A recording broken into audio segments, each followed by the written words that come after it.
Hari Om. The next mantra is 41. It's instruction for the practitioner from the Yoga Chudamani Upanishad, Crown Rule of Yoga. Sanskrit read: Unganam mardanam kritva shrama sanyatavarimana katvam la lavanantyagi kshirabhojanam acharyat. In translation is: perspiration produced by the exertion of this practice should be rubbed into the body. Renounce pungent, sour and salty foods. Milk-based diet should be taken in proper and reasonable quantity. So it's more practical recommendation for those who acquire awakening. Let's read the commentary. The instructions given in this mantra apply to the practitioner of Kundalini Yoga in general and Jalandhara Bandha in particular. So if you revisit previous mantra, we in detail looked in Jalandhara Bandha, how to perform it, why we're practicing, the meaning of it. So here you have more practical results on how to make your practice more beneficial for you.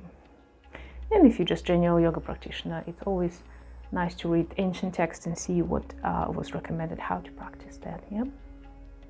First, it's recommended to rub the perspiration produced by the exertion of the practice back into the body so that it's reabsorbed. This results in lightness and increase of the energy of the body. Sweat contains a large proportion of salt. During intensive sadhana, consumption of salt should be avoided. Hence, by rubbing the perspiration back into the body, salt is recycled back through the skin. So it's explained to you that you're probably going to lose a lot of salt through your practice, and we kind of, as a yoga practitioner, usually try to avoid the salt. And if you know how the salt actually affecting us, getting us sluggish, swollen, mind become cloudy because you have problem with the digestion tract, and immune system drops down and all these things. So salt is not actually welcome as much. Diet plays an important role in Kundalini sadhana. Sattvic diet is necessary in order to maintain the correct harmony and balance in the system, which is favorable for spiritual awakening. Let's just read: rajasic foods that are pungent, sour, and salty should be avoided because they increase pitta or heat in your body, bile and acid, which disturb the system and make the mind restless. That's what I said. If there is preponderance of pitta in the system, then higher sadhana will not give the desired result. And probably I'll just stop here for a moment. So in previous, we talked many times that the balance should be sustained in everything, in your diet, in your thoughts, in your physical activities, in your day regime, in your emotional discharge and intake. So here it's a more practical result because majority of us are very affected by the diet, and it can drop you back many steps back in your practice, or opposite, it can elevate you or clean your body throughout your channels, and you'll get into the practice much faster. It explains why many people observe often kind of struggling through the yoga practice. They're constantly one step forward, two step back. And it's first thing I would recommend is reconsider your sleeping patterns and the diet. And it's also first things to do when you want to try to kind of sort yourself on a physical level. So bring back more health, flexibility, strength in the body, get rid of pain or chronic diseases, which are very last indication I told you that there's a disbalance in all other levels.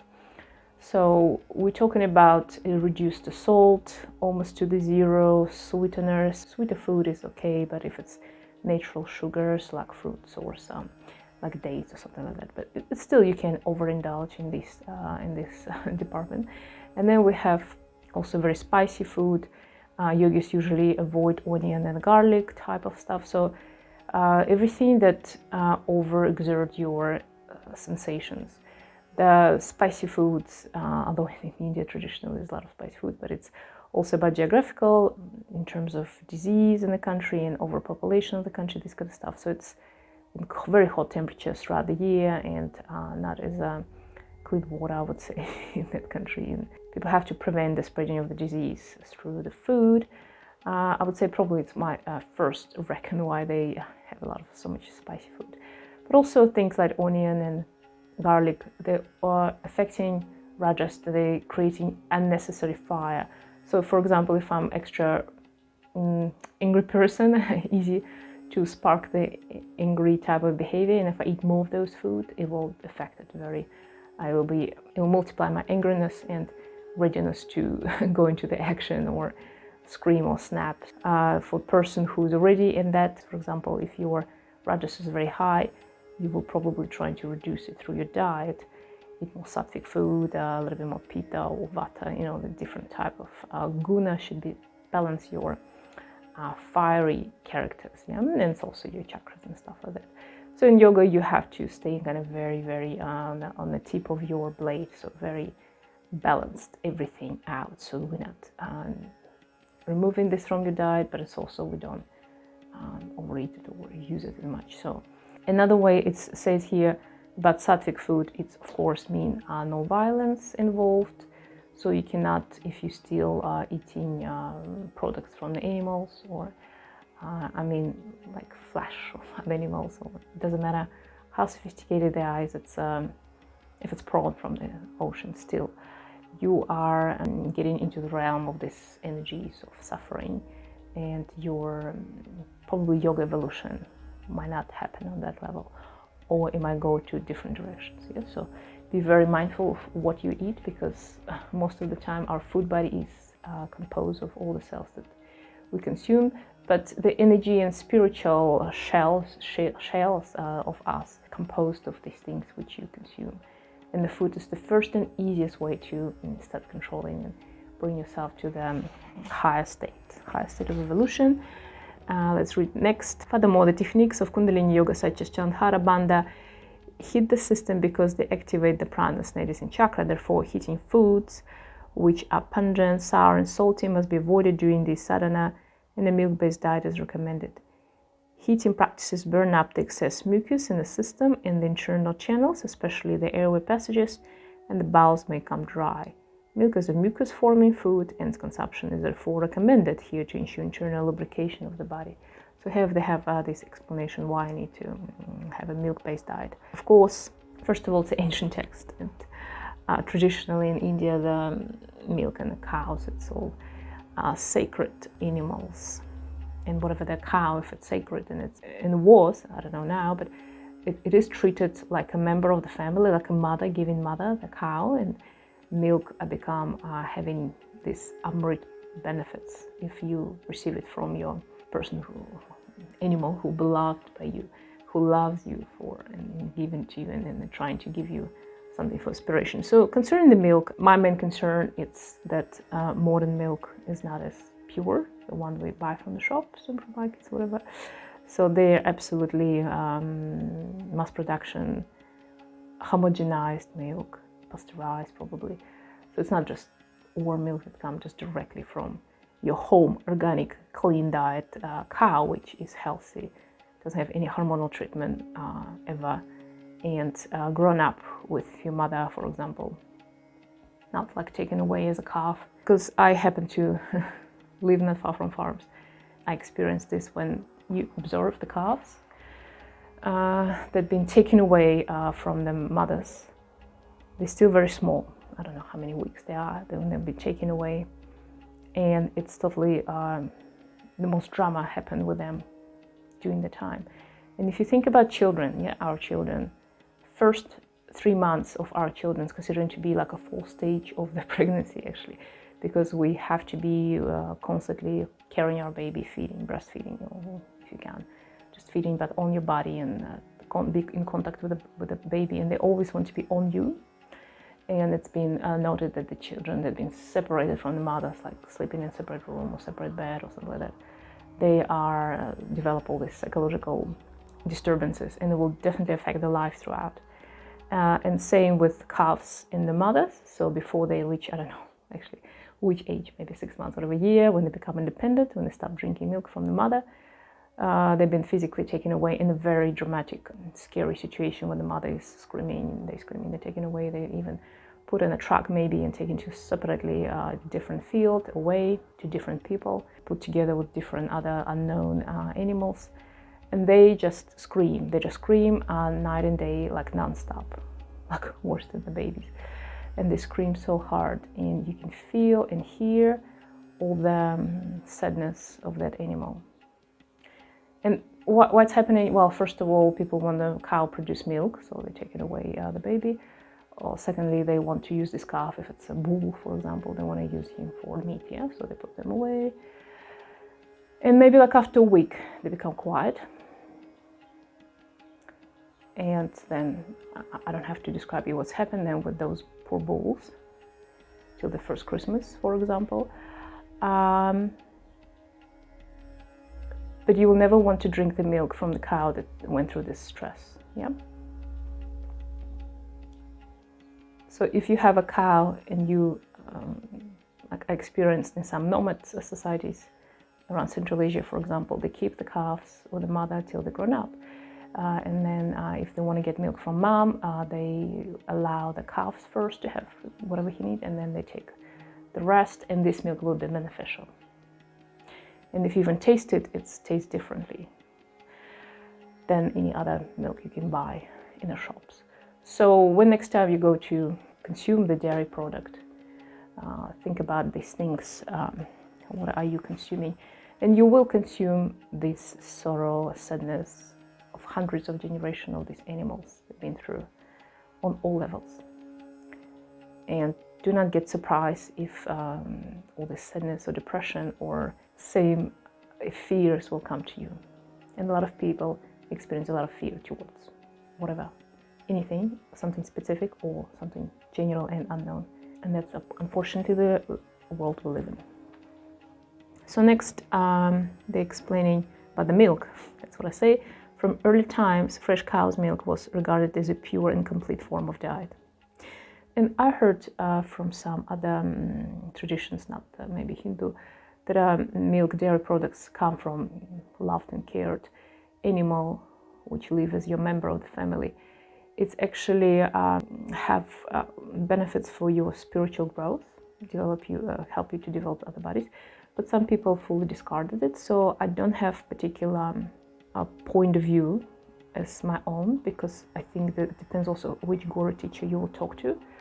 My tradition I taught with, some of them do consume milk, some not, or ghee definitely, the butter, definitely consider it to be one of very beneficial. So we don't like discard totally the dairy product. And I know there's a lot of vegan type of movement which explaining that, adult people don't drink mother milk, so why are we drinking milk? This kind of stuff. This is for you to find out what is your opinion about that.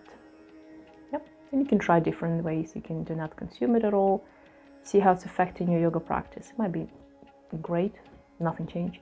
And you can continue not consume it, or you might find that you do need some milk. But be sure, what are you consuming? Where it's come from? Which cow? What's happened to her? What stress she experienced before? Because it will affecting your life. A milk-based diet could provide sufficient protein, fat, and other necessary nutrients, which are used up in the course of intensive sadhana during the waking of the pranas and Kundalini. And that's what I say, like it helps develop all these other bodies, not just physical body, but spiritual channels, energy body. But some people, for example, they're so already overcloaked physically, even though like blood vessels, immune system, lymphatic system, you need too much mucus already in the body, so you better just go off anything like that produce the mucus. Yeah? A milk-based diet refers to a diet of milk products with very few additional items, which other foods are added to this diet. The Sattvic quality is lost and become rajasic or tamasic. So it's always better just to consume the pure product. Another factor which must be considered regarding a milk-based diet is that in previous times, ashrams and hermitages always kept their own cows, which were well tended by the womenfolk and free from disease. The milk produced by these cows was of pure quality and was consumed in its natural state without any homogenization. That's what I said, homogenization. It's when you take milk from different cows and mixed it all together. So you mixed it all together over energies, first of all, karmas, stress, or disease from other cows. So it's no good. Or pasteurization, yeah? Such milk was considered to be a complete in Sattvic diet, and processed milk cannot be of the same quality. That's exactly what I say. Unpasteurized milk is high in prana and contains many important properties which are lost in pasteurization process. Therefore, pasteurized and processed milk products cannot be regarded as a complete and Sattvic diet. The mantra also points out the need of proper regulation of quantity in the diet of a sadhaka. Dietary regulation is advocated in many yogic texts, especially in the time of intensive sadhana. So it depends where you are on your stage of sadhana type of practice you should do. I found the best and the most beneficial was when I've been doing prolonged fasting before or during my practices. Yeah, excess fasting is undesirable. The body becomes weak and the practices cannot be performed properly. Yes, but excess here, that I just say, like I was doing before, so I was preparing for that. Excess food intake is also not recommended, as the energy which fuels the metabolic process is rechanneled for the spiritual awakening during intensive sadhana. So you will have all your energies, immune system consumed here, run your digestion, moving the nutrition or trying to clean it up, and you will be use your energy for that. Yeah, so it's always that's why practicing yoga in the early morning, because we are the emptiest body.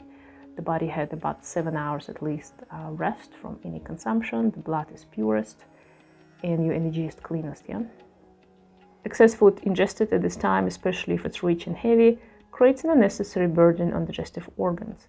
When food is not properly metabolized, toxins build up and produce the predominance of tamas in the system, which obstruct the awakening process.